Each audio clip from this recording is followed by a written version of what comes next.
Welcome to Investing in Comic Books. On today's show, we are going to look at Flash Comics number 104 from DC, put out in 1949. We put out a complete series of books called Investing in Comic Books, which you can check out at our website at hawknescomics.com. So let's look at Flash number 104 today and look at the pros and cons of, is this a good book to invest in? Well, first of all, this is the scarce last issue of the original Flash series from the Golden Age. It's rated scarce by Overstreet, and it's the last issue of the original series, and you may know that the Silver Age series started by the numbering that ended off with this one, so number 105 is the first issue of the Silver Age series. And we've got Joe Kubert and Carmine Infantino artwork in this comic from 1949, and it features an unusual costume from Hawkman that he'd been sporting for the last 7 issues. This is a major key issue. It's the second most valuable DC comic from 1949, and in fact it's the third most valuable comic from any publisher from the late 40s. And not only that, it's the number 4 most valuable DC of the entire Atomic Age, which I count as 1945 to 54.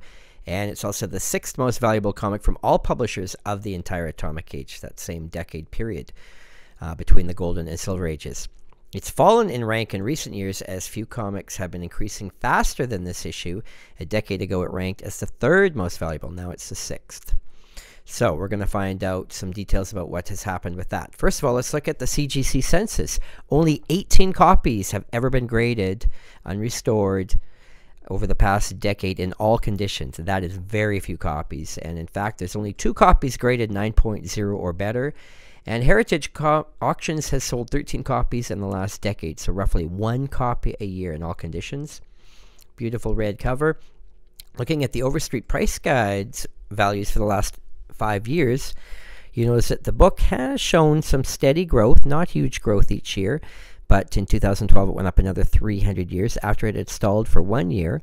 But generally it does seem to have a $300 to $500 a year gain.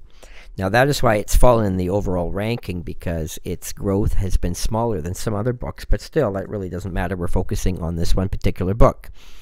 If you've got a mid to high grade copy, you've still made some money. Looking at the low grade, again, there has been some growth just due to enough movement in the top grades, but low grade, you know, we're looking at $30 for a 2.0 gone up in the last decade. So in 5 years, $33 growth to be exact.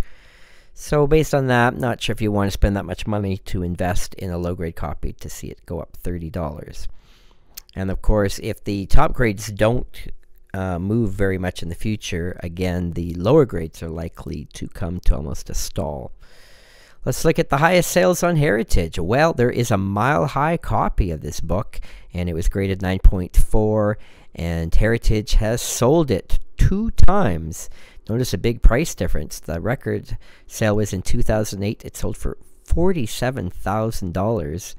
And at that time in 2008, that was 4.5 times guide. So that was pretty pricey. But just in 2010, the copy went up for sale again. Was not as an impressive sale, but did still sell for $31,000. So that still was 2.5 times guide. There's been some other high-grade copies that Heritage has sold as well, and of course, brought way over guide as well. This is a key book in high grade. There's just not many copies, but looking at the CG census, you'll notice that in any condition, this book is hard to find. They're just not out there. And of course, that has helped to drive the price up of this book in the first place. It is known to be a scarce book. Copies have never turned up over the years of collecting. And this awkward period in the late 40s, early 50s, when superheroes went out of style, they just weren't selling, and therefore they were not saved. And being last issues, originally when the Overstreet Price Guide came out in the 70s, the later issues were usually the lowest priced because they were considered the most current or common or modern issues. But the simple fact is, when you got a scarce issue like this that's not selling anymore, that even lands up being canceled, and we see that a lot with modern age books as well. The later issues land up being the rarest books because at that point nobody's buying them. They're just not popular. But when you try to buy the book now, 64 4 years later, you know, it's going to be a tough time to find a book like this in any condition. So summing up, what do I think of this book? Well, it's one of the most valuable books of the Atomic Age. It's got the Flash and the Hawkman. It's got Infantino and Kubert artwork. It's a scarce book. It's been going up in the guide in all grades. So it's got so many things going for it. So I'm going to give it 2 thumbs up.